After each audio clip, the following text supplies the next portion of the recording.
times, we have not seen much of a positive return coming in the index over the next 2 or 3 months, but the remaining 8 times we have seen a solid gain coming in. So we'll have to wait and watch how the benchmark index reacts now going forward. But Jefferies also came out with this note today in the morning where they're saying that the long-awaited market correction is now underway for the last 126 days. Now this is the second longest correction that they have seen out of the 10 corrections that they have seen in the last 10 years. Now they're saying the markets have declined around 15% and the current correction is in line with the average correction that they have seen in the last 10 years, and they're saying that Nifty should bottom out before Feb 7. Now Feb 7th is the RBI MPC meet, and they're expecting no tax surprise to come in the budget and RBI to be pro-growth, to have a pro-growth stance in their MPC meet. And based on these two factors, they're expecting that the Nifty would bottom out on 7th of Feb. Apart from this, they're bullish on the rate sensitive. They're expecting them to do well in the near-term rally. And they're saying that 12-month outlook depends on the FPI flows and strong equity supply, which could offset by domestic flows as well going forward. So, we need to wait and watch what happens with the benchmark going forward. Well, moving on, a host of stocks that have been buzzing in trade, and a host of stocks that have been buzzing in trade. In fact, Kalyan Jewellers did join with us today in the morning, and the management was quite positive on the growth outlook as well, and that's the reason why the stock is up around 11% in trade. Navin Florin, as I was mentioning, Jefferies had done a double upgrade on the stock, and Citi has also hiked the target price. Pallavi will be joining us now to bring us the highlights of the economic survey. Right, now, the eco survey has just been tabled in both houses of the parliament a short while back. The most important takeaway is that GDP growth has been estimated to range between 6.3 to 6.8% for FY26. Now, this would mean sub 7% growth for India's economy for the second straight year. Geopolitical risks have been highlighted. The eco survey says that they remain elevated because of ongoing conflicts and tensions and continue to pose significant risks to the global as well as the national outlook. However, given the external scenario, the eco survey does say that the sectors domestically reveal that they're all performing well. Agri remains strong, consistently operating above trend levels. The industrial sector too is currently above its pre-pandemic trajectory, and the robust rate of growth in recent years has taken services as well to trend levels. So given the global economic scenario, India's GDP growth continues to be commendable. That is what the eco survey says. Some of the other focus areas are AI, agriculture, MSMEs, and we're going to be watching out for what these cues might indicate in terms of budget expectations tomorrow. Well, Sami Hotels announced their Q3 numbers. The net profit growth and the net profit number came in at close to 23 odd crore for the third quarter of FY25. My colleague Anushi caught up with the company's chairman and managing director and chief executive officer. Let's listen into that conversation. So first of all, I think the quarter 3 played out exactly as we had expected it to be. Just one correction, if I may.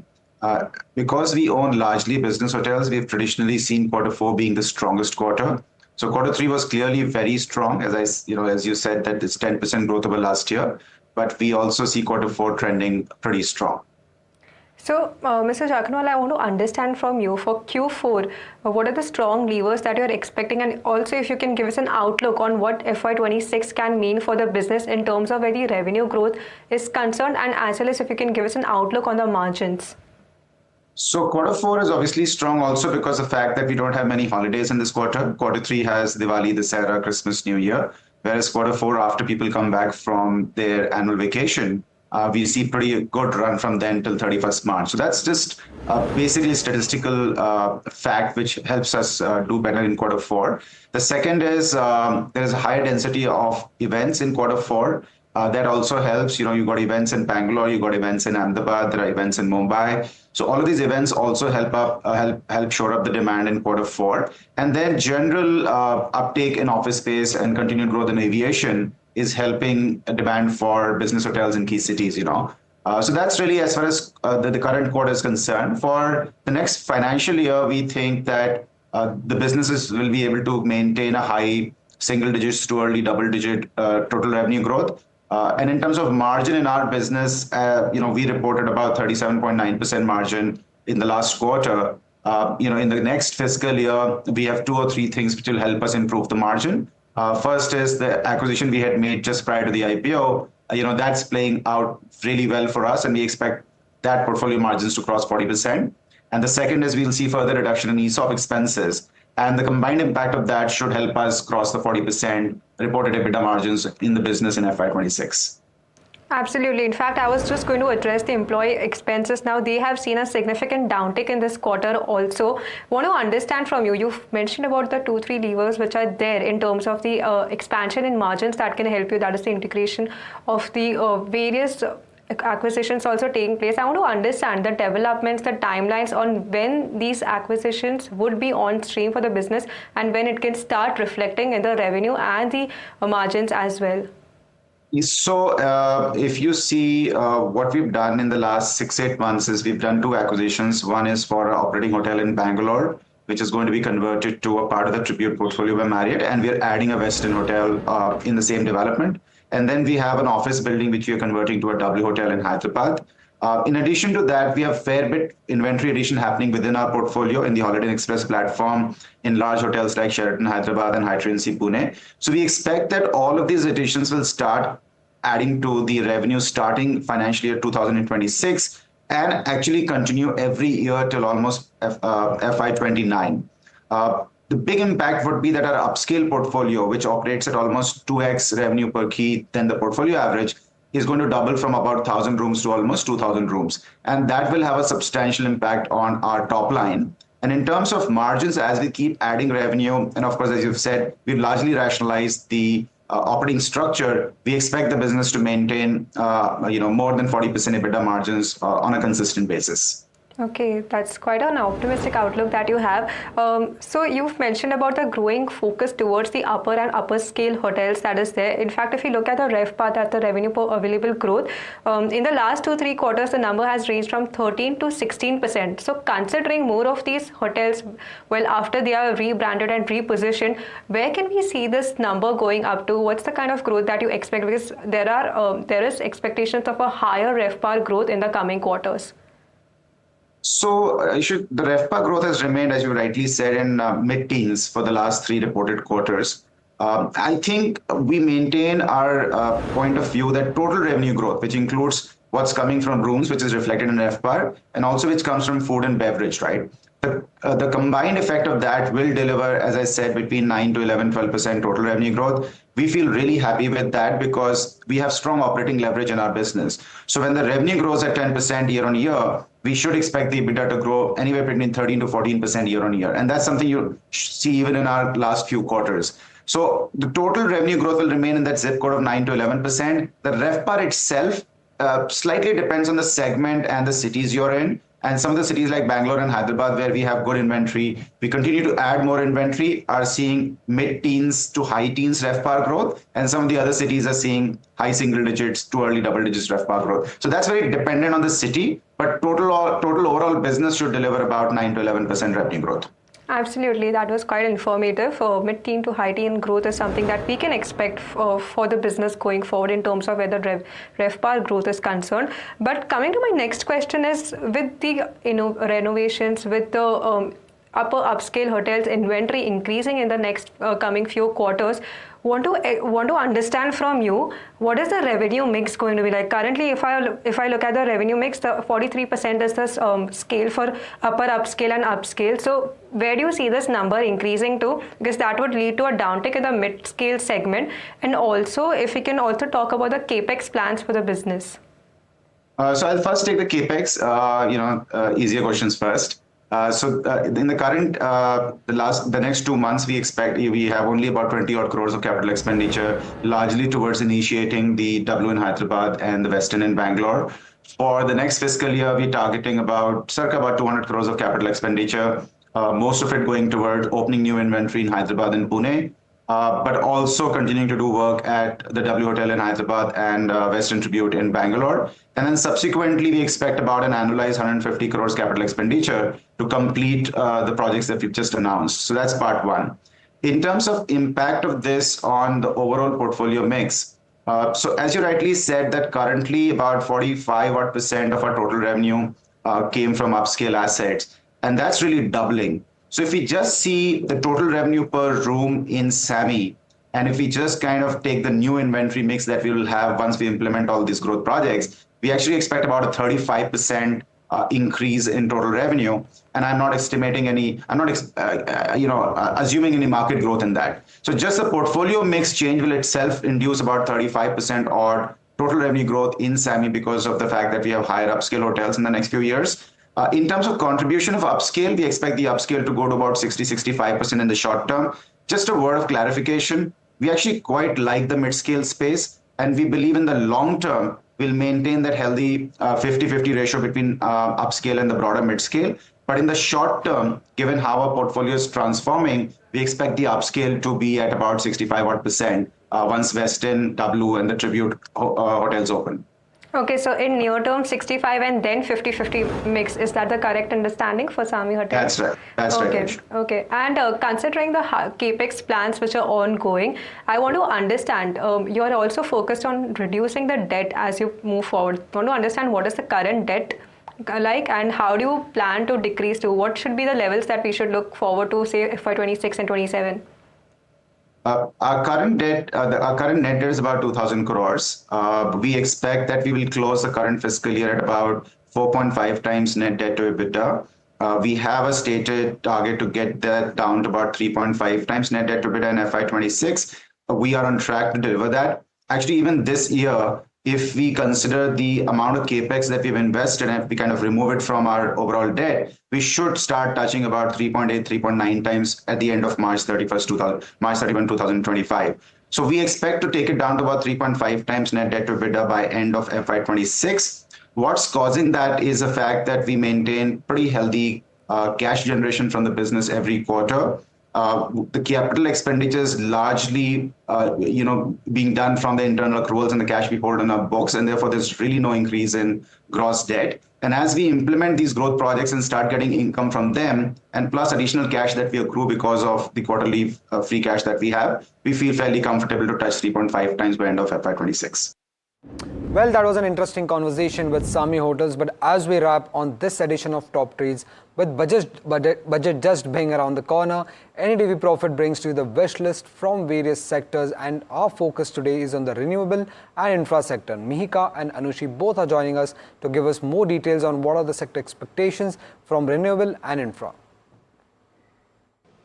The government of India's focus on renewable energy stands very strong, and our country has set some ambitious target of 500 gigawatts for 2030.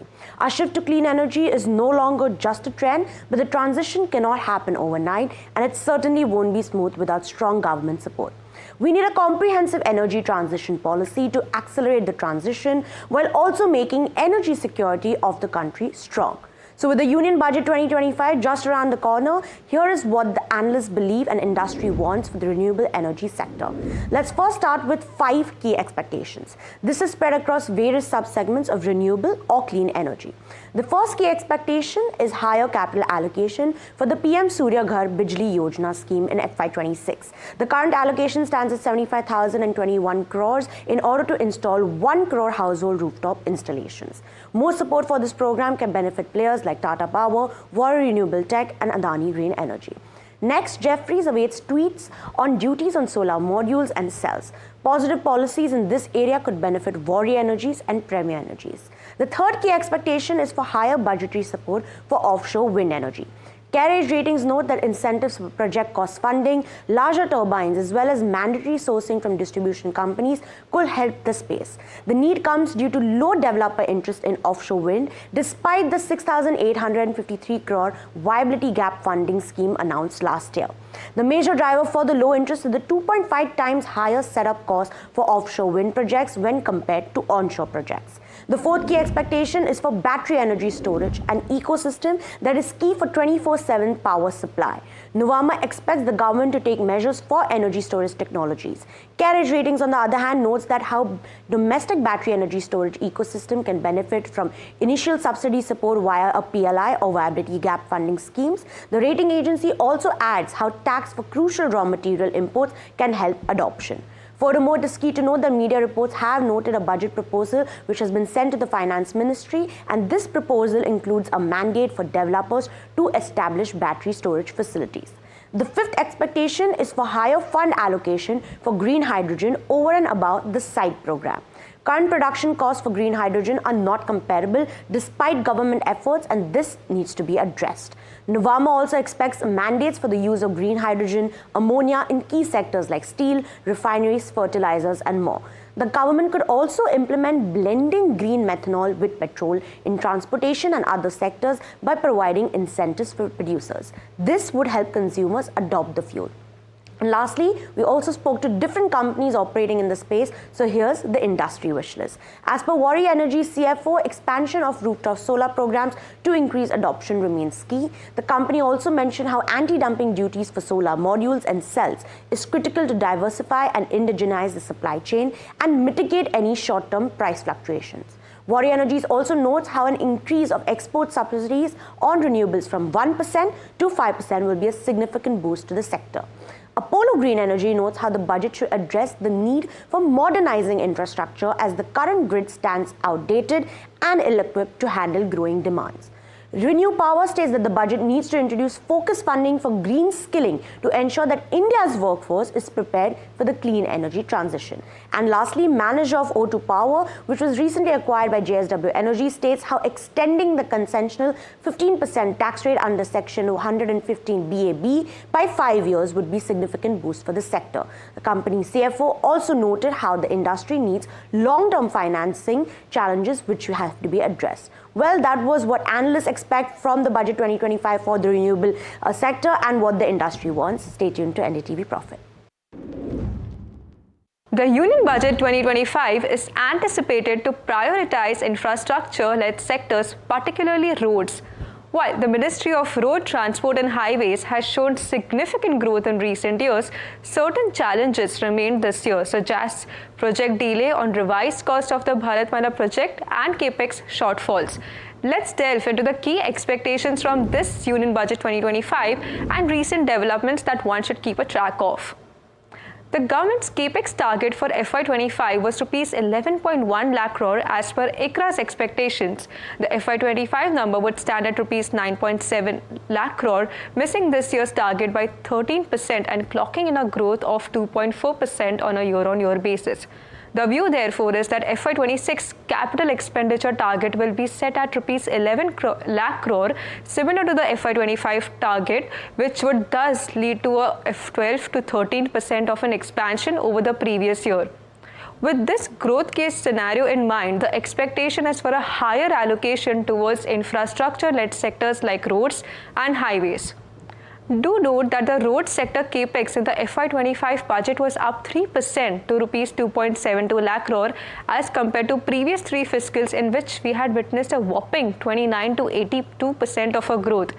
In fact, of this budgetary support for NHAI, that's National Highways Authority of India, registered merely a 0.65% growth in the last budget as compared to 18% and 148% growth in the previous 2 fiscals. This again reinforces the government's stance of a more cautious approach on not intending to increase NHAI's debt. It is to be noted that the NHAI could not award any projects in the first quarter due to the restrictions on awarding imposed in the wake of the Model Code of Conduct ahead of the general elections. The NHAI hence started awarding projects only July 24 onwards. Thus, higher allocation is something we need to closely track for this upcoming budget. Higher focus on developing individual corridors is the second expectation we can track. In FY25, the Cabinet approved 8 high-speed road corridor projects spanning 936 km with a total capital cost of 50,655 crore. The length of national high-speed corridors has increased from 93 km in 2014 to 2,474 km at present. According to media reports, government plans 5 to 6% hike in highway budget for FY26, aiming to reboot infrastructure development after subdued performance in FY25. Now, coming to the key highlights of not just this year, but past decade, let's see what has happened. National highway network length rose 60% from 91,287 km in March 2014 versus 1.46 lakh km. 4-lane and above NH network expanded from 18,278 km in 2014 to 45,947 km. Length of national high-speed corridors increased from 93 km in 2014 to 2,474 km. On to performance in FY25 and other key highlights. Road awarding has remained tepid in FY25 owing to delays in approval for revised cost of the Bharatmala project. Construction of NHAI stood at 5,853 km till December 24 versus 12,349 km in FY24. Construction stood at 21.28 km per day till December 24 versus 33.83 km per day in FY24. Awarding stood at 3,100 km versus 8,581 km in FY24.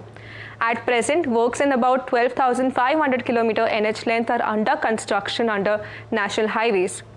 This also includes Bharatmala projects under which 26,425 km has been awarded and 18,926 km has been completed till November 24. So that was the roundup on the infrastructure sector. Let's wait and watch if these expectations turn out to be a reality in the upcoming budget.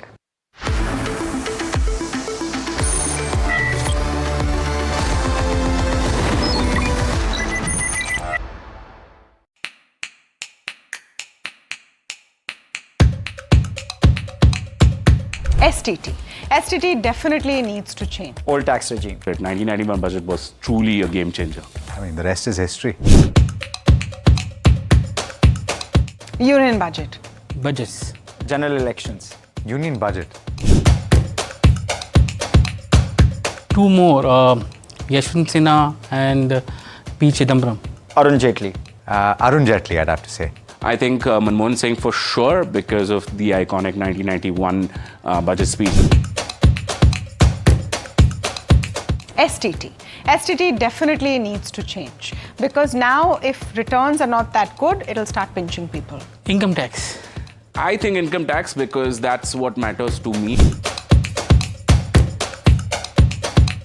Old tax regime. Depends. Old tax regime currently. I would say healthcare and education. I'd believe infra. Oh, certainly more allocation towards infrastructure. That's what's keeping the wheels turning right now.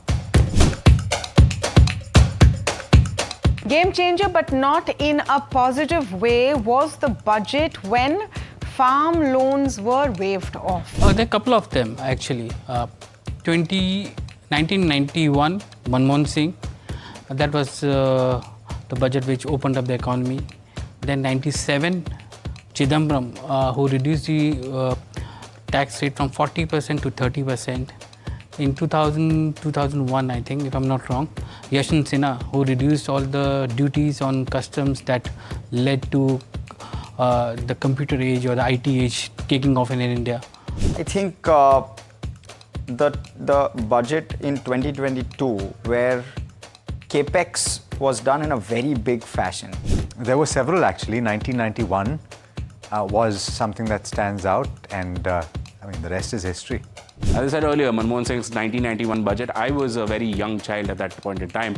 But as far as I understand from reading about it and watching a lot of commentary from experts about it, 1991 budget was truly a game changer.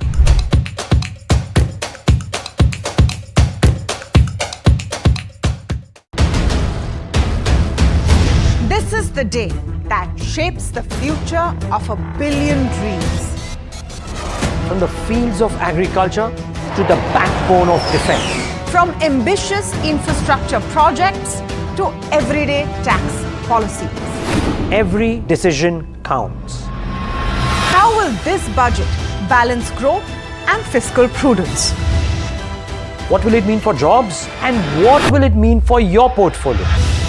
Join us for the most comprehensive coverage of Budget 2025 As we decipher the impact of this budget on you.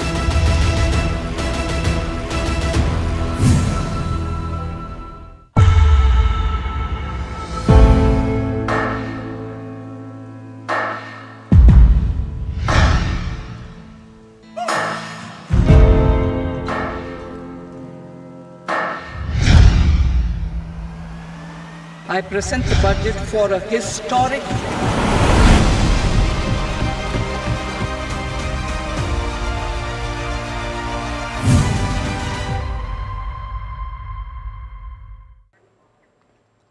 Well, the union budget is right around the corner.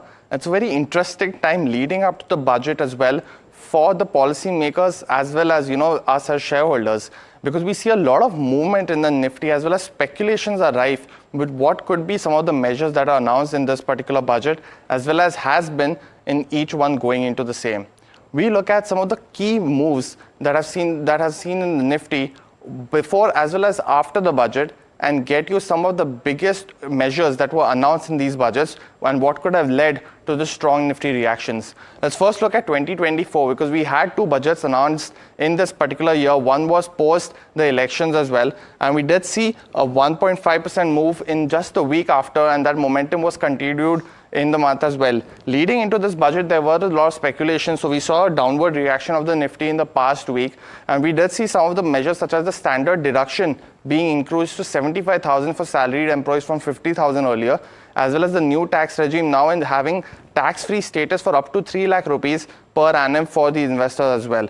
Apart from that, we saw custom duty reductions on mobile phones, gold as well as chargers as well. And these were some of the key moves in this particular budget. Leading up to the election, we had, the 2024 budget in February as well. Let's see some of the reactions as you can see in this particular time frame as well. One of the key moves was increasing the budget for capital expenditures to 11 lakh crores, the first and a very huge budget as well compared to the last decade. And we did see one of the positive reactions in the week and the month after as well.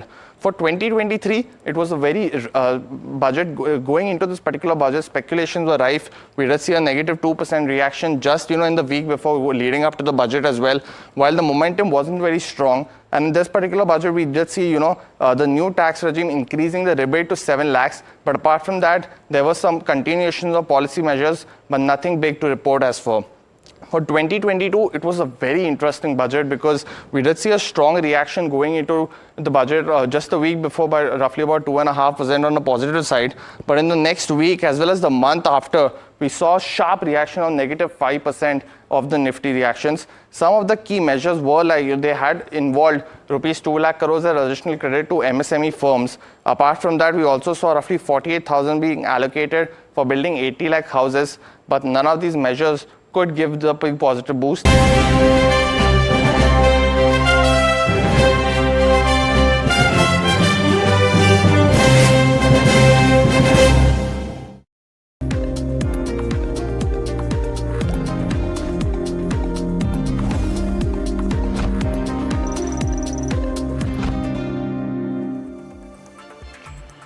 Welcome, you're watching India Market Close. I'm Mahima Vachrajani. With me is Hiral Dadia. Well, the markets today have been good in terms of the benchmark indices. The Nifty 50 is up around 1.1% as we speak. The Sensex is up 0.8%. The Nifty Bank is up about 0.3%, but they've remained resilient today ahead of the budget. Let's also pull up the heat map and see how the contributors on the Nifty are looking like.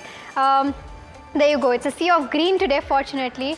And Tata Consumer, Nestle, the consumer pack is the one that's stealing the show. But let's cut into CEA, which is addressing. Let's listen to what they're saying. Miss Chandni Raina, Economic Advisor Shri Anthony Syriac, Economic Advisor Dr. Anuradha Guru. Today's press conference will go as follows. First, the Chief Economic Advisor will give a presentation on the key narratives from the Economic Survey 24-25, followed by question and answer session. Over to Chief Economic Advisor, Shri V. Anant Nageshwaranji.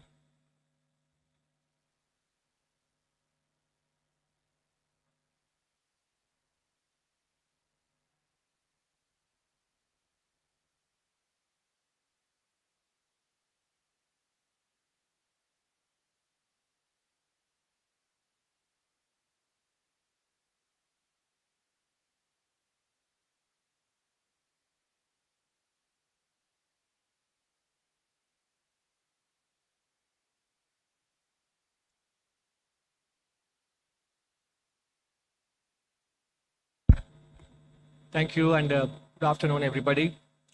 Although we are almost at the end of the first month of the current calendar year, still 11 more months to go. I wish you all a very happy and healthy 2025. And I hope you had a good first month already. So we will go into the presentation on what the Economic Survey 24-25 is about. This is a presentation on the Economic Survey contents rather than on the state of the economy per se, although which will be there towards the end of the presentation as well. The structure of today's presentation, we will cover the following issues: the changing global landscape and how India can raise the game for the new playing field. And in that segment, we will cover 4 areas, as you can see here: reform through deregulation, augmenting internal capacities for growth, the private sector's role in nation building, the energy transition the Indian way, state of the economy regaining momentum, and the growth outlook for FY26. Capacities for growth, the private sector's role in nation building, the energy transition the Indian way, state of the economy regaining momentum, and the growth outlook for FY26. The changing global landscape, we did cover that in the last survey as well. 2024 was the year of elections across the world. And most of us know that both qualitatively and in terms of quantitative dimensions, the world that existed between 1980 and you can choose the end point, some people would say 2008 or 2012, 16, etc. Roughly about 3 decades was the peak of globalization, hyper-globalization. As you can see in the statistics here, global exports went from 15% plus to 25%. Global FDI flows went from 0.5% of GDP to 3.75% of GDP. Global GDP itself rose 6 times in current prices. Extreme poverty came down because of faster growth in China and India. Internet penetration went from almost nothing to 23% as a share of world population. During this period, applied tariff rates across the world came down and the trade to GDP share went up. But clearly, you all know very well more than we do that this period has kind of ended. Even if we are not reversing very actively, we no longer are advancing along these dimensions. New import restrictions every year were of the order of about 3,000 restrictions imposed by countries across the world. They have jumped to about 5,000 restrictions in the last 4 years. And the key reason that is cited by countries in imposing restrictions is strategic competitiveness. I think that is the important theme that we have to internalize as a country, both in the policy space and in the private sector space. There is strategic competitiveness, so therefore efficiency considerations have given way to resilience and supply side security considerations. The value of trade covered under the new import restrictions was as low as $170 billion in 2014-15. Now it's more than $1 trillion, $1.3 trillion. So effectively, I think both import-export and investment flows are being looked at through the prism of strategic competition. And that is a new world which may be with us for quite some time to come, and therefore we need to get used to operating in this space. As a result, world FDI net inflows as a percentage of GDP has come down from around 5% in the first decade to around 1% of GDP. And world exports as a share of world GDP peaked, even though it may not have come down as much as investment flows have come down. Clearly, it is on a declining trend compared to the ascending trend we saw towards the end of the last millennium and in the first decade. One of the outcomes of the globalization era was also the rise of China as a manufacturing power. India also rose as a power in global services. So what has happened in the last 25-30 years, and it is continuing even now, is in several high-tech, medium-tech areas, the presence of China is pervasive and dominant, and the manufacturing as a share of world gross output, China's share will probably be higher than the combined share of the next 10 countries. It gives them a lot of strategic levers and advantage in several areas, as we will see later in some other dimensions as well. This is an important development along with globalization in the last 40 years. Now, along with the dominance in manufacturing, in terms of the materials and minerals required for global energy transition, let's first take a look at the solar energy. Global demand in 2010 was, China's share of the global demand was very small, and therefore China's production capacity in those areas was also quite small comparatively. But fast forward 11 years later, while demand has grown even within China, but the production capacity in that country has grown even more than demand, basically giving them an important lever in terms of the source of supply for all ingredients and components related to energy transition. And if you happen to see the September 2024 report of Mr. Mario Draghi on the European competitiveness, the entire 75-page report is full of European concerns about the concentration risk that is there with respect to one country as a source of supply for all critical components and technologies with respect to energy transition and manufacturing, etc. Moving on from solar energy to electric mobility, if you look at the key materials that go into it, copper, lithium, nickel, cobalt, graphite, and the rare earth materials, the dominance, and this is a slide which we have shown you back in July 2024 as well, the dominance of one country is quite clear.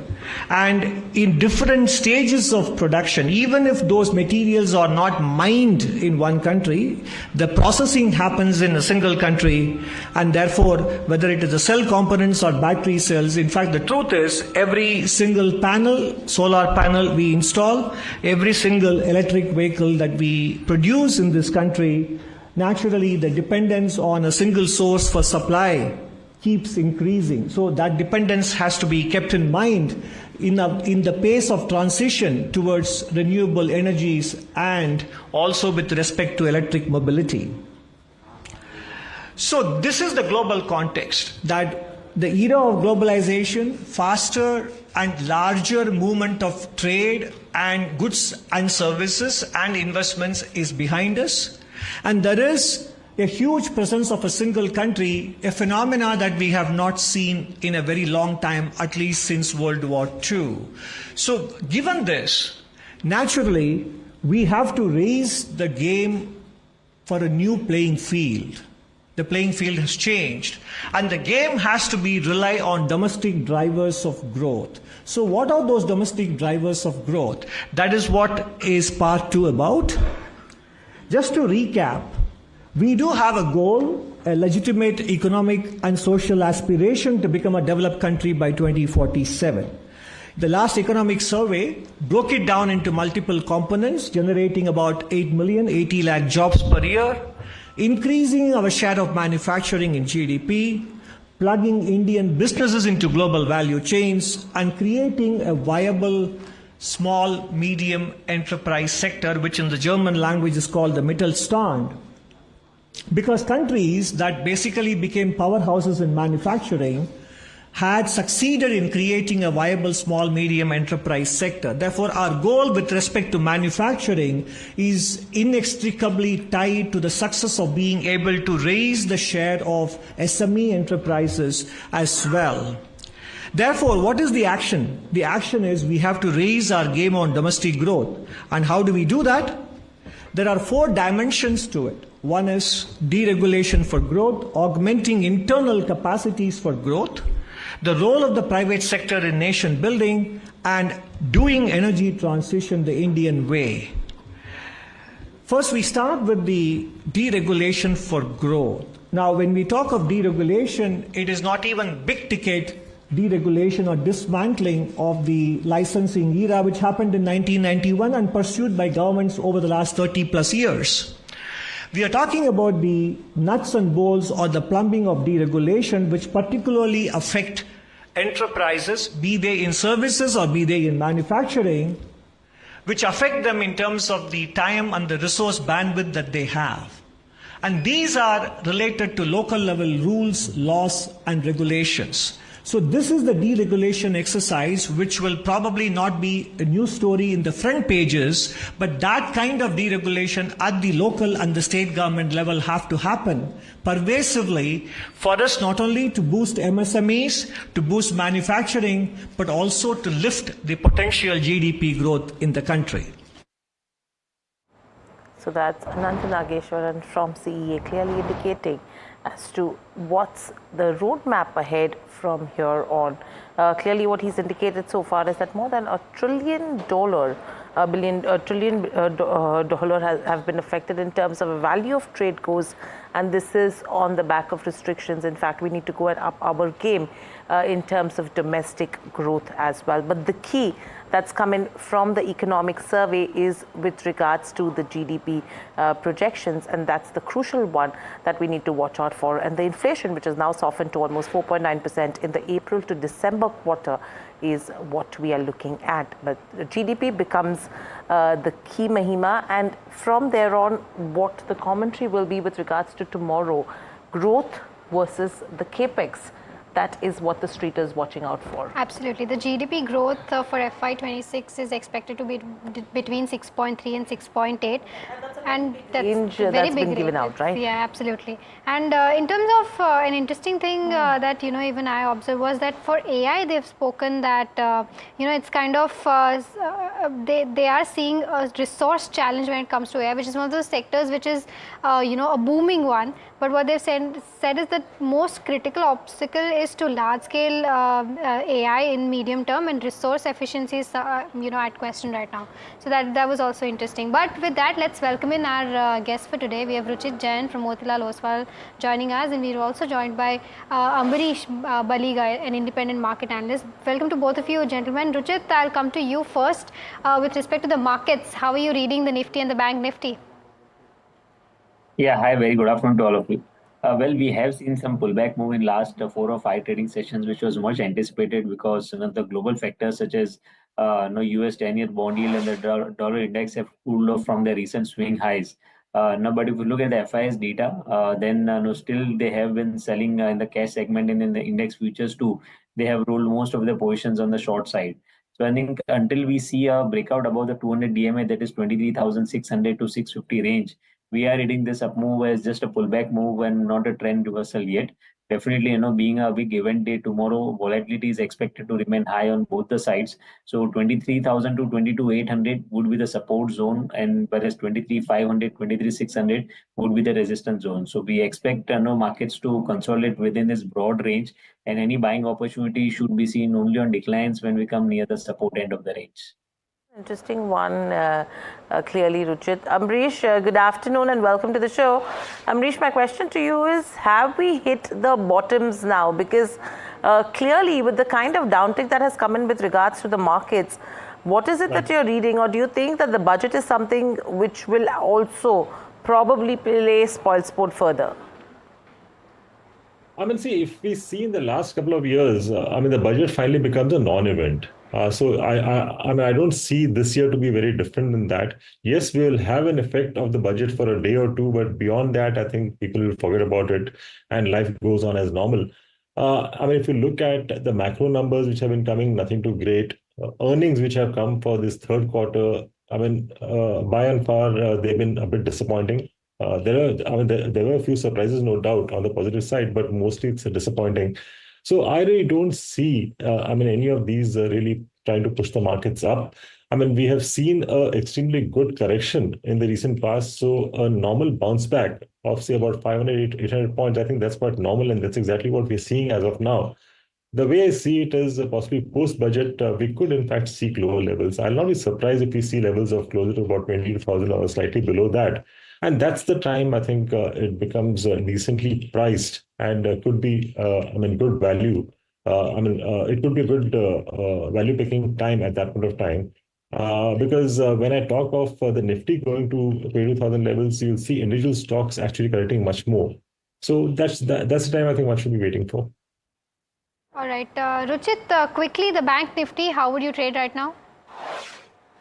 I think one needs to be very specific within the banking space. I know there have been some signs of consolidation over last few days, and on the higher side, 49,500, 49,700 is the immediate hurdle which needs to be surpassed for any continuation of the uptrend. So as of now, as we said in the Nifty, also a broad range consolidation is there. Similarly, a broad range consolidation is also expected to continue within the banking space, and only about 49,700, one should look for aggressive buying opportunities in the Bank Nifty. Bank Nifty, Ruchit, what would your top pick be? So very specific, as I said, within the banking space itself, Kotak Bank is one stock which on a positional basis looks positive. So if you look at this stock, compared to the other names, it has shown a good relative outperformance in the recent corrective phase of the market. And also since last 3 or 4 years, we have seen a broad consolidation phase in this stock, and it's now on the verge of a breakout of this consolidation. So we advise to go long on Kotak Bank over here, since the risk reward ratio is favorable, with stop loss below 1800 for potential short-term targets around 2070. All right, Nestle is the counter, and consumption overall is in focus. Let's pull up the Nifty FMCG and see how it's faring in trade today. There you go, Nestle is up 4%, but if you can pull up, there you go. 1.7% on the Nifty FMCG, and the contributors are also almost every contributor on the Nifty 50. There you go. It's Tata Consumer, Nestle, Balrampur, ITC, all of them up ahead of results. So probably boost in consumption is what we are clearly expecting. But in terms of Nestle, the revenue is up 4%, EBITDA down 0.9%, margins down by 110 basis points, and net profit was up 5%. And on the back of this, the stock is also buzzing. The results are in line with the expectations. Amrish, I'll come to you. If you had the chance to see the numbers, how did they fare? They were in line with what the analysts were expecting, but and one of those companies that has kind of posted decent numbers where consumption is actually slowing down. So what do you make out of the numbers that Nestle posted? See, Nestle numbers are not really seen it very closely. But then if you're talking of consumption overall, I mean, in the recent past, we have seen consumption taking a beating. But at least the way ahead, clearly we see the rural demand picking up faster than the urban demand. But over the next possibly 2 or 3 quarters, we should also see the urban demand coming back on track. And for most of the companies in the consumption space, including Nestle, Dabur, HUL, ITC, in fact, we are talking of a slightly high single-digit growth in terms of volumes, with some amount of increase in margins. So I think over the next 2 or 3 quarters, we should see most of them doing much better than what we are seeing as of now. So I think it's a good buying opportunity as far as the consumption space is concerned. Right, so that's with consumption, and Nestle seeing gains of nearly 4%. But shifting focus to the pharma pack, you have the stock of the day, which Varsha gets to us. Varsha, over to you. I think you're looking at Wockhardt, blockbuster in terms of the stock performance. and the reason why Wockhardt has been a blockbuster because of their star product called Zenage or WCK5222, which was under phase 3 trial, has successfully completed that major clinical trial, that is phase 3. Now Zenage is proved to be better than currently used antibiotic called meropenem. Now trial focused was on complicated urinary tract infections, which they've completed. So Zenage has actually cured 89% of patients in the combined measure, while meropenem, the competitor product, has cured only 68.4%. Now Zenage has achieved 96% clinical cure rate, highest cure rate amongst the new antibiotics which has been approved in the last 10 years.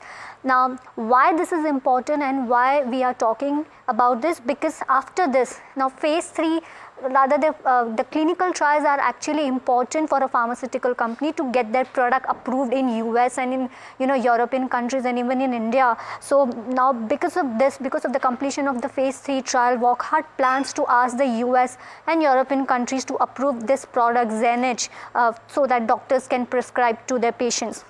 If I were to talk about the market position, there's no direct competition expected for the next 15 years. That's a huge for Wockhardt, because it's a novel product of this company, and the addressable global market is almost $25 billion worth. And considering the licensing deals for Zenage in the Western market, so Wockhardt is actually considering when it comes to licensing deals for Western markets, and they plan to offer this product at 75 to 80% discount in India versus US, and they're going to file Zenage US approval in Q2 of next year, and they are expecting this approval in somewhere in between 2026. And lastly, if you see the revenue potential of the single drug stands at around $3 billion. So all in all, of course the other growth driver for the company is the next product called nephrithromycin. But all in all, these two products, if you see, are the next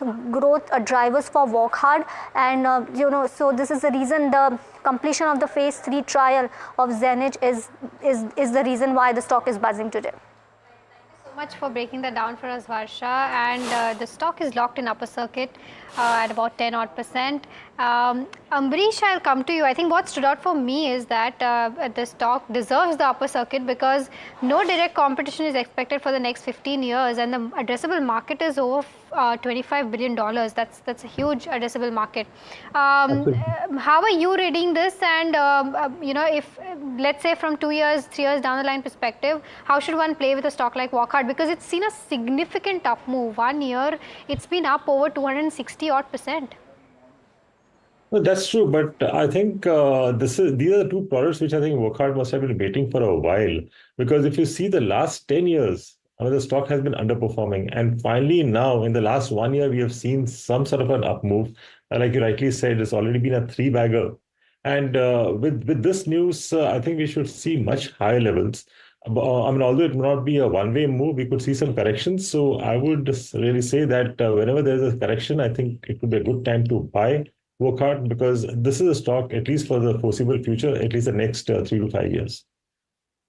Okay, GHCL is the counter that's come out with its earning. But before we move on to that, we have Harsh also joining in. And Harsh, if you have had the chance to look at Cholamandalam by any chance, good set of numbers it seems, if you can address the numbers.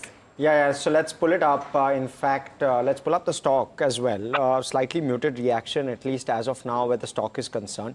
The numbers showing around a 24% growth YOY, even though total income has expanded far more, not the best metric to look at. But in the sense, the way in which we've seen a sharp reaction on the counter, 1.5% lower. I'm going to quickly pull out the numbers, especially on the provision side. It will be interesting to see what that provision number looks like. And I'm just going to quickly pull that out. Well, we're looking at provision number of 664 crore rupees versus 624 crore last quarter. So we're seeing a bit of a spike where provisions are concerned. So asset quality is suddenly starting to see a bit of pressure. I'm also going to try and pull out the NPA ratios as to what's happened there, because outside of that, it doesn't look like a bad set of numbers at all. You're looking at profit after tax, which is sitting at around 1,087 crore versus 963 crore same time last quarter. And you're also seeing a solid expansion with regard to profit after tax. So growth seems to be quite robust overall. But with regard to NPA ratios, I'd be curious to know where that sits. 4% is where the gross NPA ratio is at. Net NPA at 2.66. We're seeing slight spikes on both of those numbers. And while I'm pulling that out, let me quickly also take a view from Ambarish Baliga. Ambarish, on some of these NBFCs, you had a Shriram Finance declare numbers, you had a Bajaj Finance as well. Both of them declared an overall good set of numbers. Sub 2.5% credit cost number, definitely looking quite decent. In a market or in an environment where asset quality has come back sharply into focus. Any of these that you prefer? We've seen a decentish rally that Bajaj Finance has seen as well. Just basis valuations, is there any of these lenders that you prefer? And Chola, in that context, what's your view? No, see, in this case, overall, I would still be worried about the asset quality. Because if, any of them have not really shown, a higher provision or a declining asset quality, then I would say something is wrong. Because most of the companies in this space have seen asset quality declining. So at least for the next 1 or 2 quarters, I would still wait to see as to where they finally land up. Because there's a lot of pain at the bottom of the pyramid. If you're talking of retail, if you're talking of microfinance, there's a lot of pain in that space. So I think one should wait for a while before really taking a plunge. Even ROA is, the PBT ROA has come off a wee bit, 3.1% now, 3.2% in Q3, 3.1% year to date. The guidance has always been that they'll be somewhere at 3.5% odd. So that's not taken too favorably by the street. Ruchit, what should one do in terms of Chola for a trade? I think the stock has already seen some correction along with the broader markets over last few weeks. And 1330, 1350 is the resistance level which has not been surpassed yet. So I would wait for a breakout above 1350. And if that level is broken, then one can expect a move towards 1500 to 1520 kind of range. So as of now, one can keep it on watch list. Only about 1350, I would advise to create fresh long positions. Right. Ruchit and Amrish, thank you so much for giving us those insights, and thank you so much for speaking to us at NDTV Profit. With that, it's time to slip into a short break, but stay tuned to NDTV Profit. More on the other side.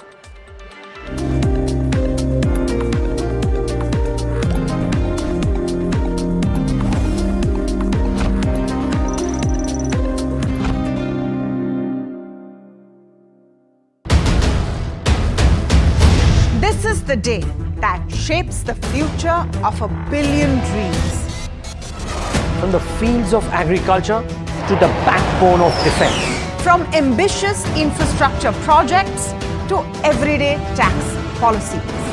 Every decision counts. How will this budget balance growth and fiscal prudence? What will it mean for jobs? And what will it mean for your portfolio? Join us for the most comprehensive coverage of Budget 2025 as we decipher the impact of this budget on you.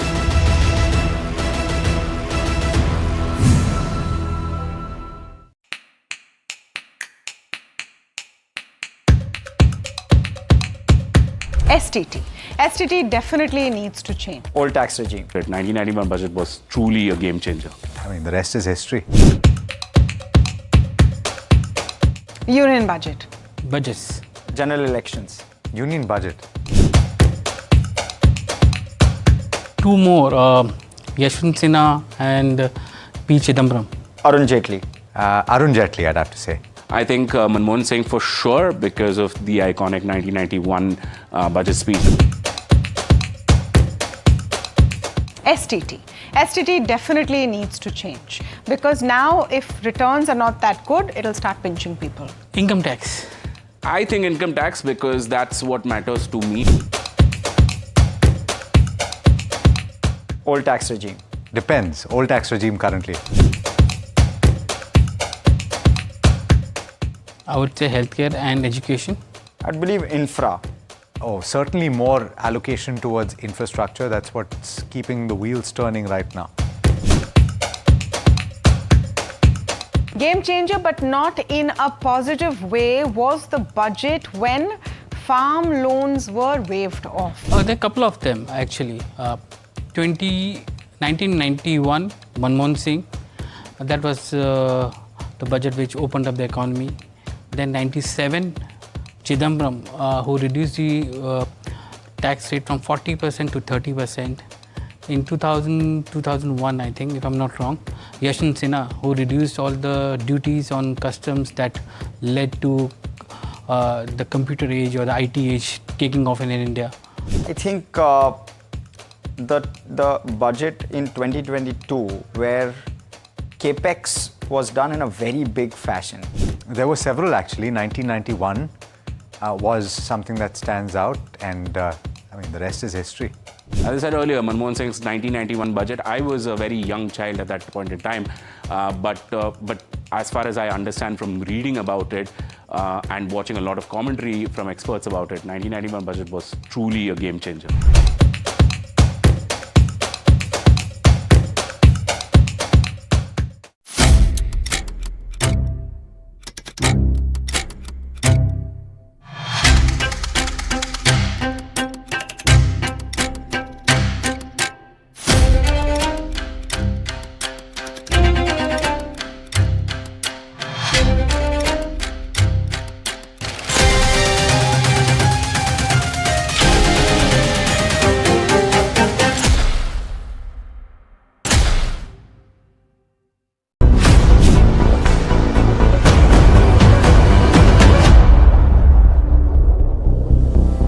The union budget is around the corner.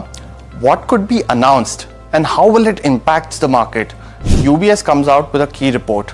UBS thinks the impact of the budget on the stock market would be muted as the capital expenditure and consumption boost could be limited in this time around. But what does UBS estimate the government could announce? We bring you what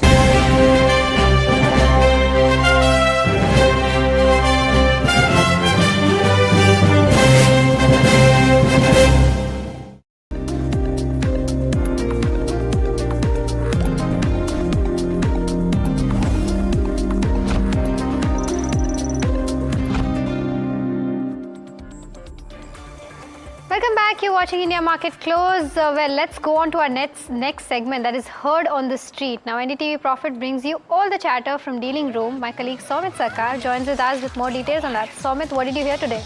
Well, a lot of buzz just ahead of the budget. Tomorrow is the big day. Markets are also open. So one stock, in fact, I was going to talk about this at the last, but I'll start with the fact because we are talking about the budget. So ahead of the budget, dealers are strongly pushing the entire insurance space, be it HDFC Life, SBI Life, ICICI Pru Life, and LIC was one stock that we had highlighted back on Tuesday also, that there was strong buying action from the DI and the HNI desk. So that is continuous. That is also being pushed by dealers just ahead of budget. They're expecting some positive announcement to come in, and hence insurance is one stock that dealers have been pushing. Apart from that, on the negative side, we are seeing Sudarshan Pharma Chemicals. Now, selling pressure has been seen on the DI desk. In fact, mutual funds are the one who have been selling this counter in trade today, and hence the stock is down around 5%. Apart from that, and this is an interesting one, and that's Paytm. I guess we were talking to Harsh also this morning. If you look at the cash balance of Paytm, that stands at around 13,000 crore rupees. Now, of this 13,000 crore, they cannot use 2,000 crore for buyback, but the buzz is that there can be a buyback on this counter. Now, from the total 13,000 crore pool, they can use 11,000 crore, which is nearly 20% of their current market capitalization. So there's a buzz of buyback, potential buyback that could happen. The company is also meeting a lot of investors over the next couple of weeks. So Street is quite bullish on this stock. And on the negative side for Paytm, do remember there's also a buzz that there could be one FI who could put his stake on the block. So on the negative side, there's a possibility of a block deal, but on the positive side, the company is meeting a lot of investors over the next couple of weeks, and there is a potential buyback buzz when it comes to Paytm. 24% down from those highs just a month ago, Somit. So fascinating that Paytm makes it to your list. and will be very interesting if they do announce that buyback. This is the second buyback since they have Correct. listed. Yes. 2022, I remember the last one they did at 500 odd, right? And now at 770. So I mean, willing to pay 50% more for for likely a very similar kind of company. But yeah, I mean, part to profitability becoming clearer. We're joined in by Kunal Shah, Senior Technical and Derivative Analyst at Sharekhan.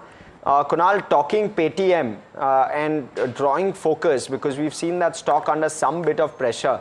What's the sense like on charts at this point?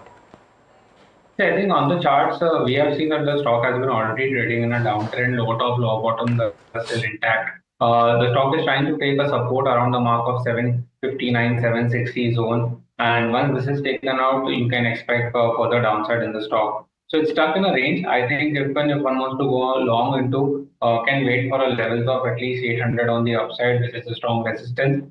Once that is taken out, then one can initiate long positions, but not at the current levels. Right. Okay. Right. I think it's very interesting to address Mahindra Holidays because it's up 11% right now in terms of numbers. Well, in terms of revenue, the growth is at 7% but EBITDA has seen a growth of around 39%. Margins have improved from 16.6 to 21.5. Their margins have remained within the range of that 16-17% mark, and net profit has tripled from 11.6 crores to 34.8 crores. So good set of numbers, and the stock is, but that hike has just come post the earnings announcement, and there you go, it's up about 10% as we speak. Kunal, on the charts, Mahindra Holidays, how does it look? Because right now, of course, it's reacting to earnings, but overall, how does the chart fare? Yeah, I think overall we have seen a very sharp correction in the stock from the higher levels. If you see, the all-time high was 500, the stock has corrected to 300 levels on the downside. Clear cut in an oversold territory. And even if I look at the historical chart, 300 was the level earlier as well from where the previous breakout had happened. So we were trading at a demand zone, and from a demand zone we have got a strong buying post the results. So I think a very good opportunity, even at the current levels, or if you get any dips, that could be an opportunity to buy. I can expect the stock to go first towards the mark of 394, which is the first hurdle for the stock. And once that is taken out, we can expect levels of 415 on the upside. And Kunal, your budget trade, what should one expect? See, I think firstly, in fact, we talk about budget. We at Mirai Asset Sharekhan are bullish on the housing companies. So I think there will be something for the housing finance companies. And this is where our focus is on. And out of this, we like one company, and that is Hudco, so Housing and Urban Development Corporation. So overall, a small company, but I think it looks fantastic on the technical charts as well. Relative strength is visible over here. On the PSU space, the kind of fall we have seen, even Hudco has corrected from 350, 360 to the mark of almost 200 on the downside. I think a very good risk to reward ratio is what we are getting here. The technical chart setup looks positive. It has been trading, taking support at 200 rupees, which is the rising trend line for the stock as well. So I think the demand zone is quite visible. The bottom has been made on the technical chart, so one can start buying at the current levels. Keep a stop loss of 205 on the downside, and one can look for target of 260 to 280 on the higher end for Hudco. So that is something which is looking very good from a budget perspective. Second thing, the stock which looks good again from a budget perspective is SBI. I think PSU banks have been again hammered a lot. There will be something for the PSU banks as space is what we are looking at. So over there, my pick would be SBI. Again, the correction has been sharp in SBI from the levels of almost 900 to the levels of 725 on the downside. Now we find that this is the support for the stock. The support what we see is at around 730, 740 zone. Strong demand zone. Multiple times we have seen bounces from those levels, and again we have taken a support at the same level. I think SBI is a buy for me at the current levels. One can keep a stop loss of 750 and look for targets of 790 to 810 on the upside. And Kunal, what do you make of the index? What should a trader do at this point, given its budget day tomorrow? What should one brace for? So I think better to avoid the index at this moment. I think the volatility will be very high. So even if you're trading, be very selective in your risk management. These are the days where where it can wipe out your entire capital if you go aggressively. So be light on your positions when you are trading an index. But having a view here, I think 23,400, 500 was the resistance zone. What we are not able to surpass. Today we have surpassed that. Again, tomorrow is an important day. If we are able to sustain above this mark, we can expect the rally towards 24,000, 24,200 on the upside. So the view is biased. Charts are showing positive structure. Before the budget, we have seen that the range of 23,000, 23,400 has been taken out on the upside. So that's a positive signal. The data also indicates positive. So I think the 24,000, 24,200 is what I'm expecting on the upside. And even for the Bank Nifty index, here today it has been an underperformer. 49,000 has been support for the index, 49,000, 48,500 range. But after budget, Bank Nifty will be also waiting for the RBI policy. So there are two triggers for the Bank Nifty index. But overall, the structure for the Bank Nifty also looks positive. 50,000 is our immediate hurdle. 49,700, 50,000. We are not able to surpass that. So if in tomorrow's trading session on the budget day, we are able to surpass that, sustain above the mark of 50,000, then you can expect a sharp short covering in Bank Nifty, which can even take the index as high as 52,000 on the upside. Right. Vedanta has also posted its numbers and we're seeing an uptick in the stock. Let's pull up Vedanta.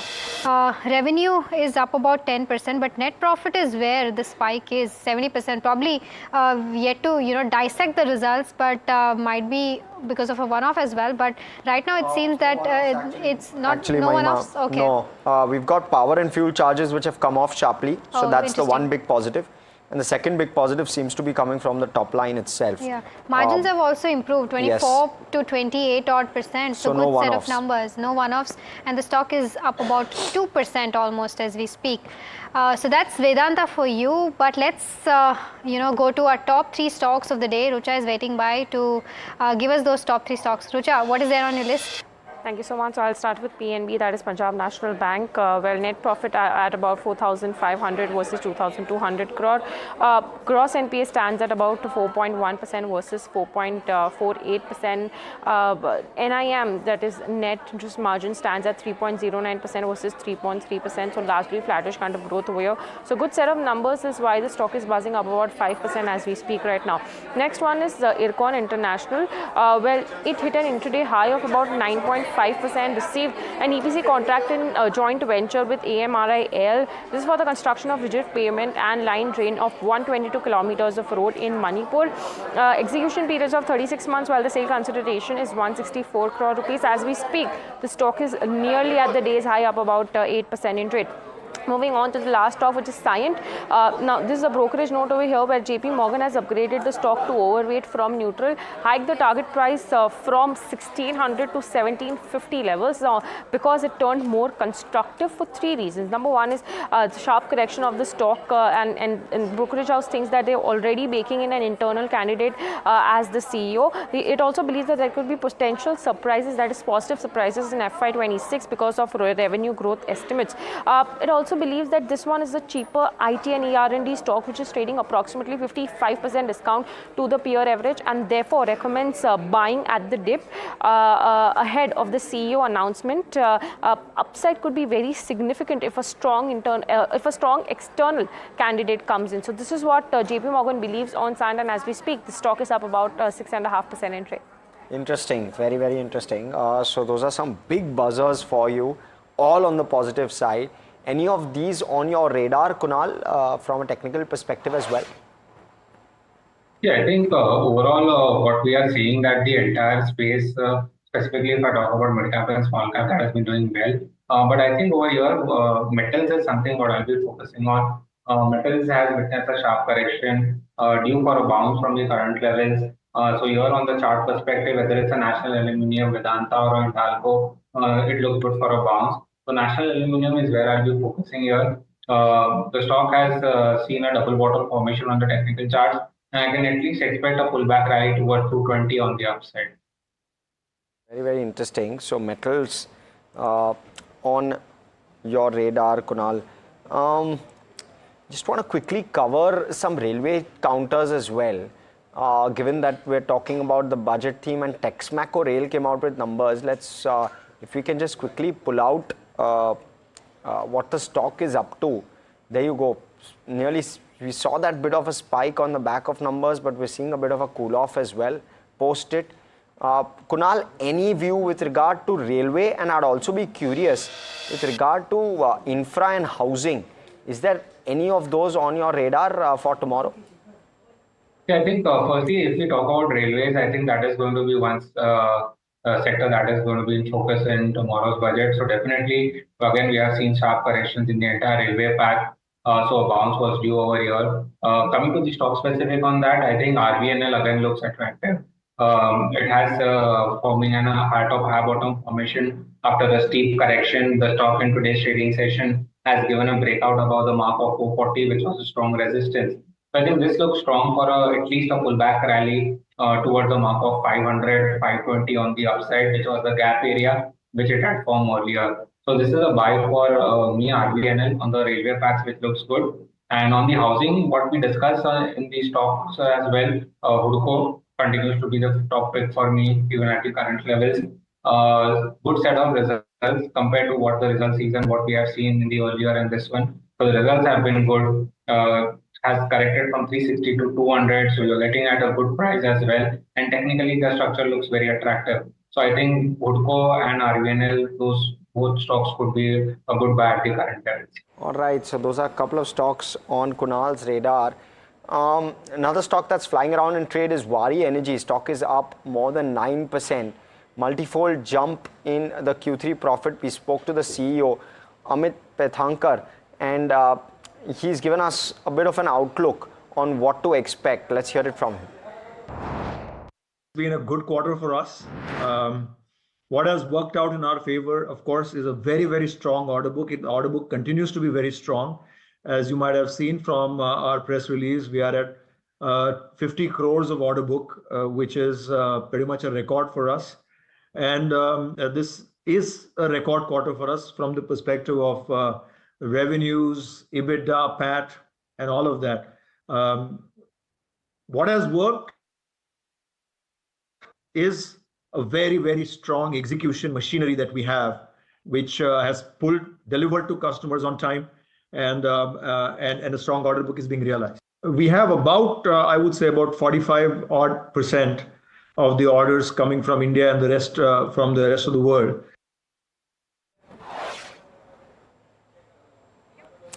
Okay, so that's of course Waaree Energy is in focus on the back of numbers. Stock is up nearly 10% in trade, but let's quickly switch focus. Bull versus bear segment. Focus is on Kalyan Jewellers. Stock has been buzzing after posting a strong set of Q3 numbers.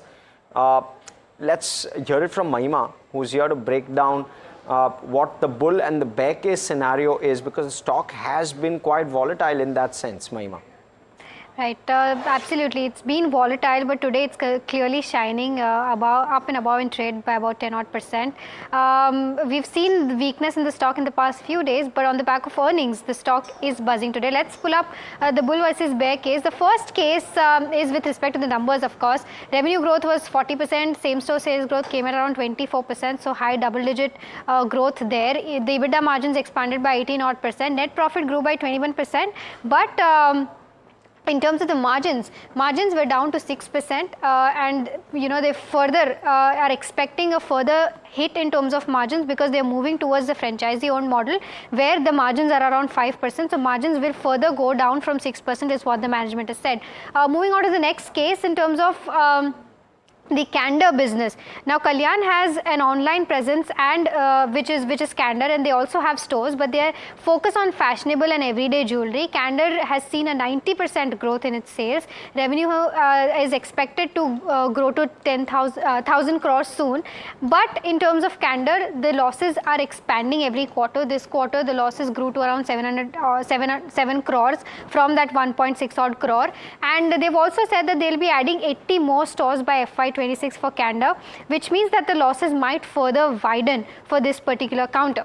So that's the bull versus bear case for Candor. But moving on to the kind of case that's going around with respect to the collaterals and promoters pledging their share. In terms of the collateral which is sitting with the banks, the management has said that they will discuss or they are already in negotiation with the banks for releasing the collateral, that is land banks that they've already pledged, going ahead for the debt that has already been repaid. And in terms of promoter that have pledged their shares, roughly right now 25% of promoters shares are pledged is what the management said. So that's the bull versus bear case when it comes to the pledging of shares and collaterals.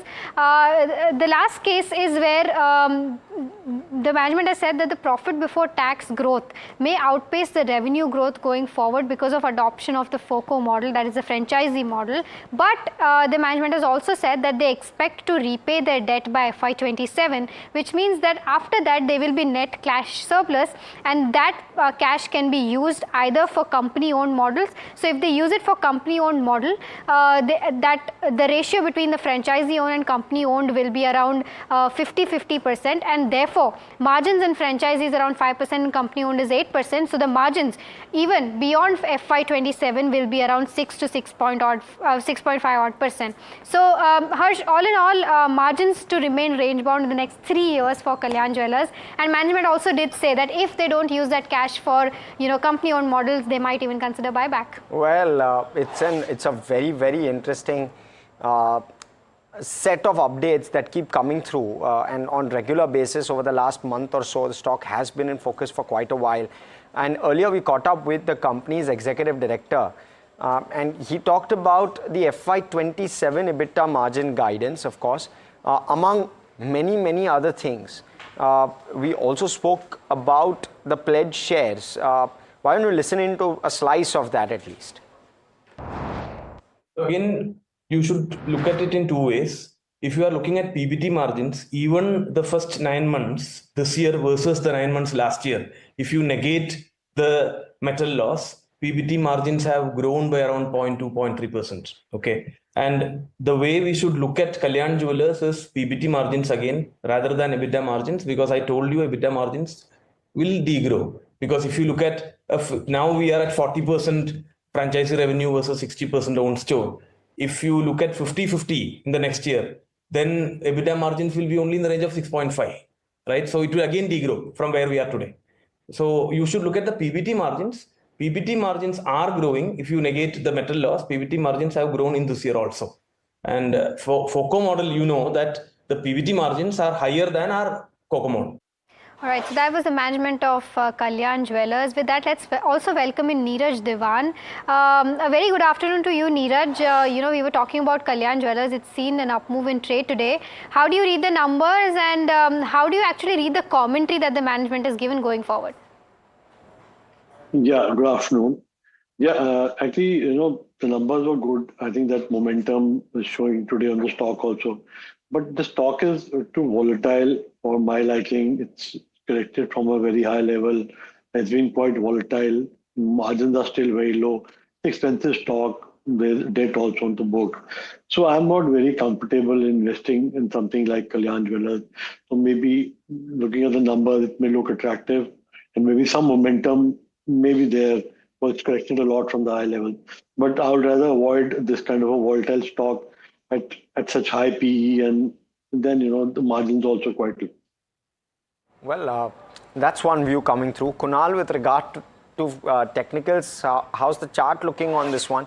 Seeing a healthy bounce on the stock price today?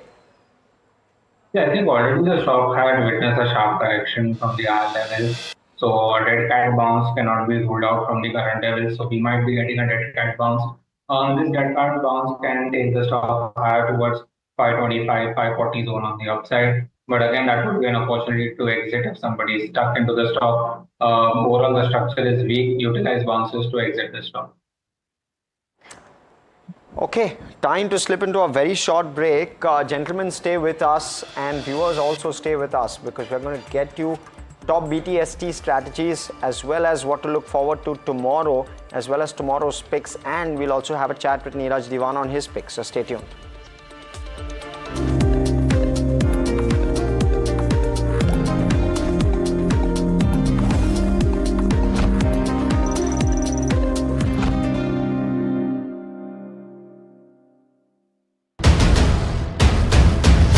This is the day that shapes the future of 1 billion dreams. From the fields of agriculture to the backbone of defense, From ambitious infrastructure projects to everyday tax policies. Every decision counts.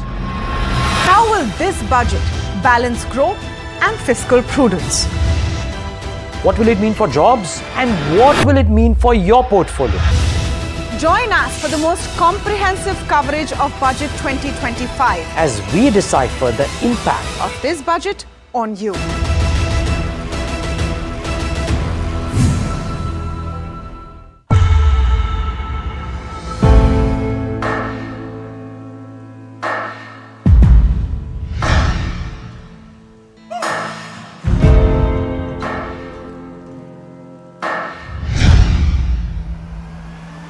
I present the budget for a historic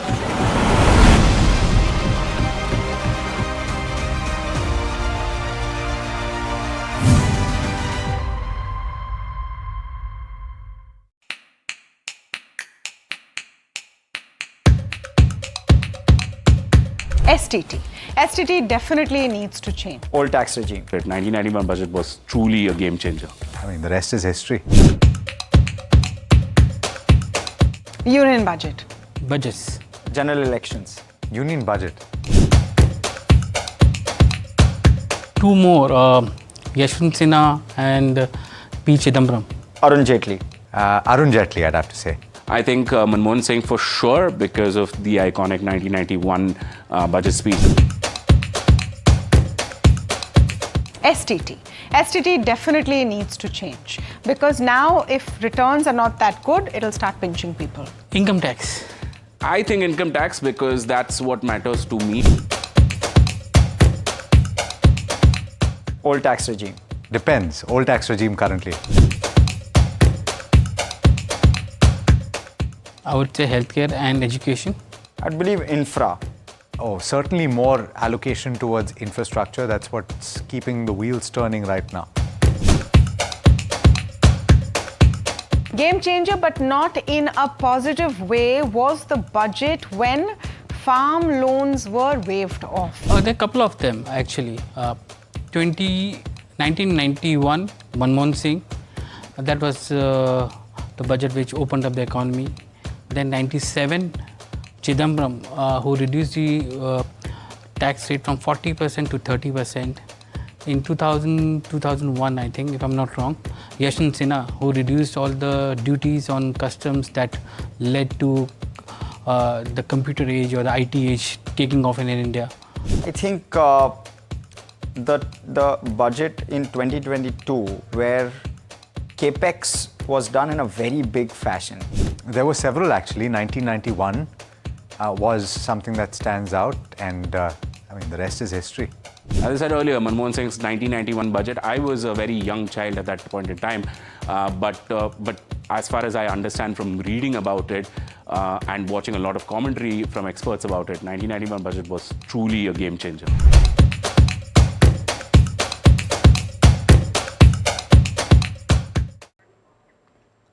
Well, the union budget is right around the corner. It's a very interesting time leading up to the budget as well for the policymakers as well as, us as shareholders, because we see a lot of movement in the Nifty as well as speculations are rife with what could be some of the measures that are announced in this particular budget as well as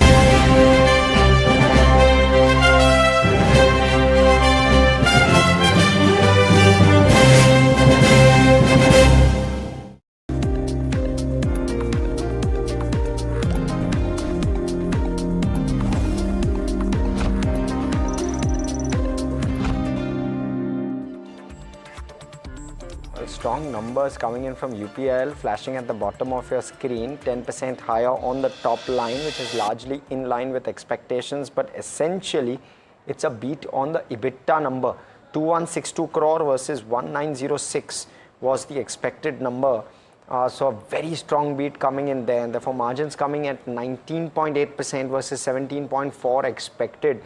The last year margin, of course, not a comparable. It was a tepid year. It's been a difficult time for UPL.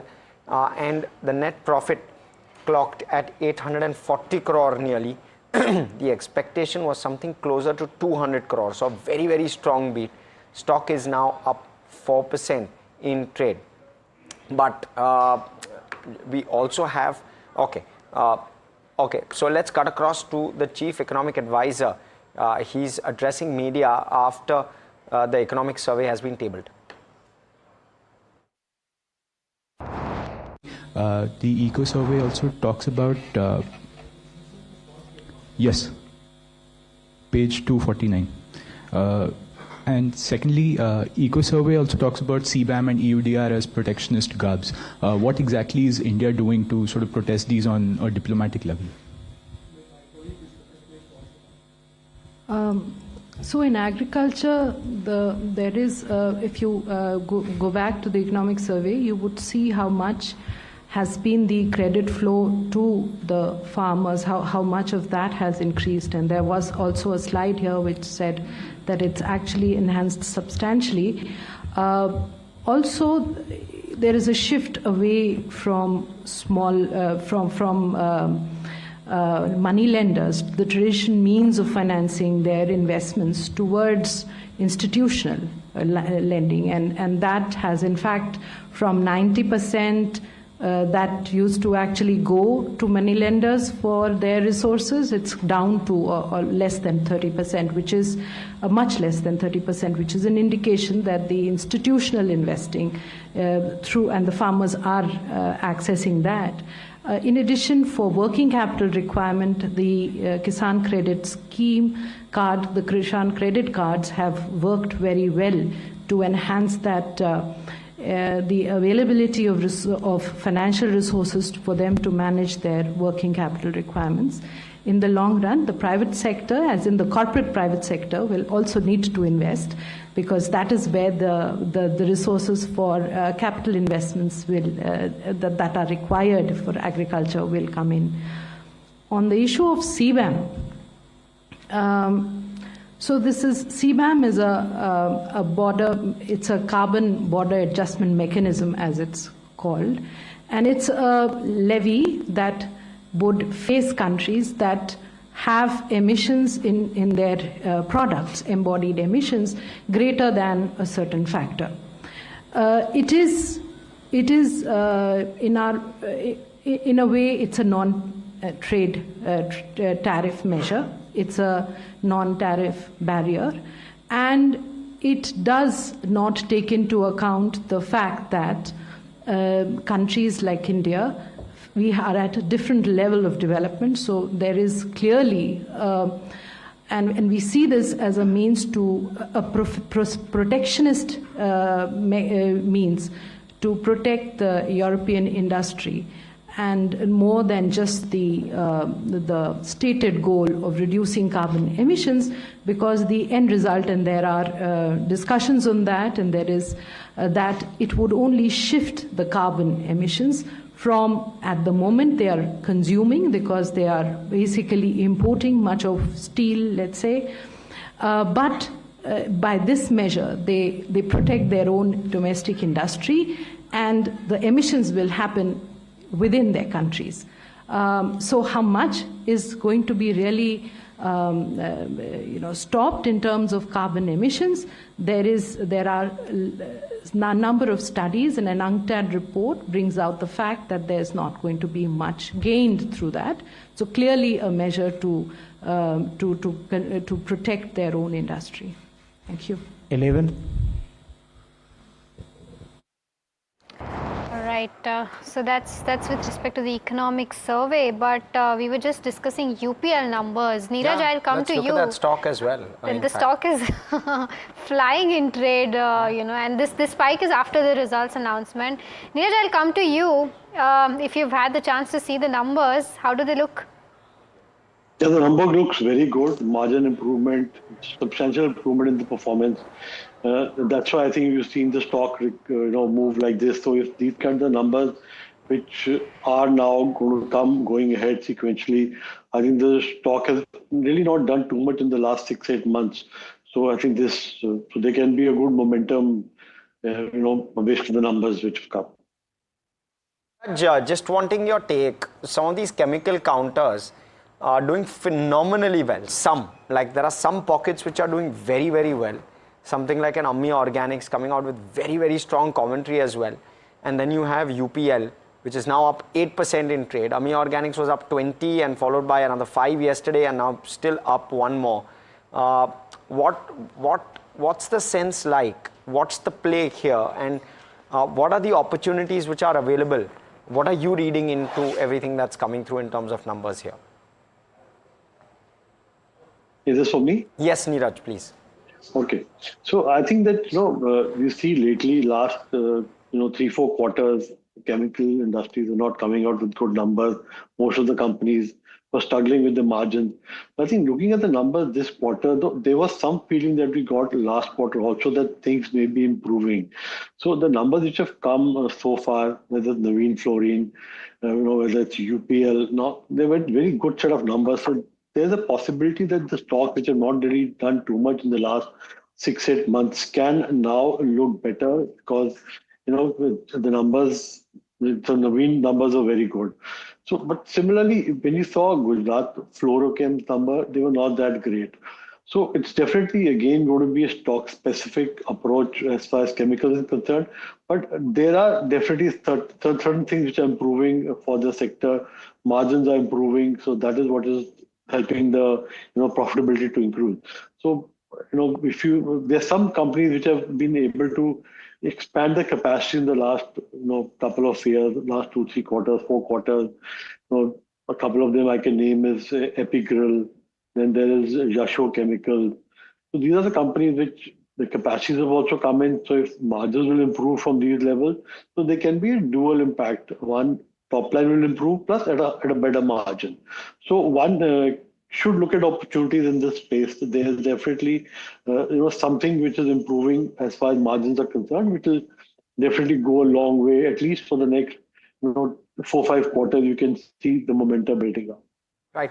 Neeraj, 30 seconds. Some names which you believe outside of those which have expanded capacity, some names just because of the fundamental tailwind which might or which is visible now already in the chemical space which may do well? Epigrill is one which I like. Okay. I think that they have been doing quite well. Even last couple of quarters were good. And even Navin Fluorine, the numbers are good. And I think this can, still going at also the kind of prices that we see in the fluorine market. So that can support the prices and that can be good for the stock. So these are two names which I can mention among the space. Now, coming to you with regard to UPL, what's the view and what's the view with regard to Navin Fluorine, both buzzing today? I think UPL, if we see that there was a big underperformance by the stock, and finally in the last couple of trading sessions, we have seen a good buying momentum from the lower levels. So the resistance for the stock was somewhere around 570. We were not able to surpass this. Now today, post the results, we have surpassed this one decisively, trading around 608. Still further upside in the stock. The next level what I see on the stock is 640, 645, which is the next level. At least I can expect a rally towards these levels. On Navin Fluorine, what I can see that the stock again has given a consolidation breakout. Chart pattern has been good. The consolidation phase started in the month of December 2023. Till now, it has been consolidating and finally going to break out above the weekly 200 DMA as well. So clear cut, which indicates that now the uptrend is likely to resume. We can expect the stock to go towards the mark of 4,800 to 5,100 on the upside. All right, so that's the view with respect to UPL and Navin Fluorine on the charts. But a few more earnings on our radar. Anushi joins in with the list. Anushi, what makes it to your list? Right, so Mahima, I'll start off with Jindal Steel and Power first. A weak set of numbers is what we are looking at. Sales volume lower than expected at 1.9 million tons. Even the EBITDA per ton fell on both the year-on-year and sequential basis, while benefits from lower coal cost did offset some of those higher iron ore purchases that we are looking at. But it's the capex which is a standout in this result. The company announced rupees 16,000 crore of new capex. Now this new capex comes over already the 31,000 crore of planned capex which is already there. And company has only spent about 76% of the previous announced capex. So fresh capex in the current environment is something that we should be watching out for in terms of if this could be a detriment to the stock performance going forward as well. Analysts have cut their estimates for EBITDA estimates for the company, Nuvama, ICICI, MOFSL, all of them have cut their FY26 to 27 estimates. Now coming to Navin Fluorine is the next one. Strong set of numbers, revenue growth led by strong contribution of the high performance product business, even the higher capacity utilization in the specialty chemical helped margin expansion led by strong pricing and improved utilization. So a thumbs up for Navin Fluorine is what we had given. The stock is around 6% up in trade. Coming to Bharat Electronics, again a very strong performance, revenue margins, net profit were a beat, while the order inflows for the 9 months stood at about 11,000 crore, which is comparatively lower than what their 25,000 crore guidance is. The management remains very confident on the Q4 in terms of achieving the 25,000 crore mark of guidance. In fact, FY26 is something that we should be watching out for in terms of where the order inflows are concerned. We have a couple of order wins in the big ticket sizes. This is the next generation Corvettes along with the other order wins in the QRSAM segment as well, which is the quick reaction surface air missile.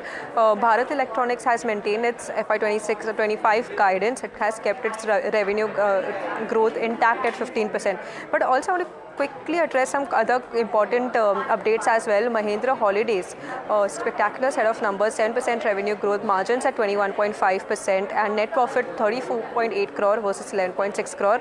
The member addition stood at about 3,000, and Texmaco is another counter where we are looking at a very strong set of numbers, revenue about 48% up and EBITDA margin at 9.8% versus 9.2%. Net profit also saw higher uptick to 76.7 crore versus 30.5 crore. So these are some of the counters which are buzzing on the back of the Q3 earnings and strong outlook for majority of this leaving the Jindal Steel Power. Right, thank you so much for that extensive list, Tanushi. Neeraj, I think we were talking about Mahindra Holidays earlier also. That's something that really stood out for us. You know, the stock is on a roll post its earnings, and a lot of these hotel stocks like Chalet, Sami, all of them were in line and good, decent set of numbers. And a lot of these hotels also have big plans with respect to the key addition. How do you play this sector right now? Yeah, hospitality sector, all these hotels have been doing quite well the last 2-3 years now. So I think that growth momentum should continue for them, whether it's Chalet, Indian Hotels, actually this last quarter numbers have been good also because this quarter there were, there's a lot of marriages which happened. So there's, even the utilization goes up as far as the hotels are concerned. And a lot of them now have plans to, like Indian Hotel has such aggressive plans to keep on adding, rooms going ahead. So the growth will continue because, tourism travel has also increased a lot. Plus, economy, if that picks up, so even the corporate travel can also pick up, which has not been that great over the last maybe quarter or so. So looking at the growth plan that are there and looking at the capacity utilization, which most of these hotels are showing, and the average room rent, which has been going up steadily, I think the growth will continue as far as sector is concerned. Okay, numbers of Sun Pharma flashing at the bottom of your screen. I'm going to quickly try and address as much as I can. Revenue was expected around 13,378 crore. The number has come in at 13,437 crore. So largely in line where revenue is concerned, maybe a marginal, maybe 1% higher than what was penciled in. EBITDA number we're awaiting, and net profit is coming at 2,900 crore versus the 2,847 crore number that we've penciled in as part of our preview. In fact, apologies, it's 3,033 crore, which is what the consolidated profit after tax number looks like, 3,034 crore, so looks like a wee bit of a beat, if at all, but marginally positive, and you can see that stock price spiking. We're still awaiting the margin number to come through, but quick views. Let me first take a view from Kunal on Sun Pharma. Kunal, of course, stock is volatile because of the numbers itself. But what's your view from a technical perspective?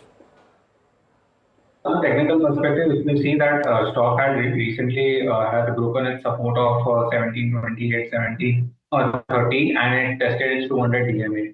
Now, whenever any supports are breached on the technical front, follow-up move is necessary. We didn't get any follow-up move on Sun Pharma post that. We took a support at the 200 DMA and now witnessing a bounce. So I think overall the structure still remains sideways, neutral to mild positive structure. I think this can go ahead to the levels of 1800, 1820 on the upside. So I'll be a buyer in this. If you get any dip, that would be an opportunity to buy. The 200 DMA, which is on the downside, placed at 1700, should be a stop loss for the trade. EBITDA seems like a beat, Mahima, by the way. Yeah. But in terms of finance cost, there's an uptick is what I'm seeing. Raw material costs have eased down. So I think that's what is probably aiding the EBITDA and probably the margins as well. However, stock in trade has gone up by, significantly by around 40-odd%. So that's one thing. That is purchase of stock in trade. Finance cost, like I mentioned, has gone up. But let's take a view of. Okay, there you go. Varsha is ready. Our in-house analyst who tracks Sun Pharma very closely is joining us to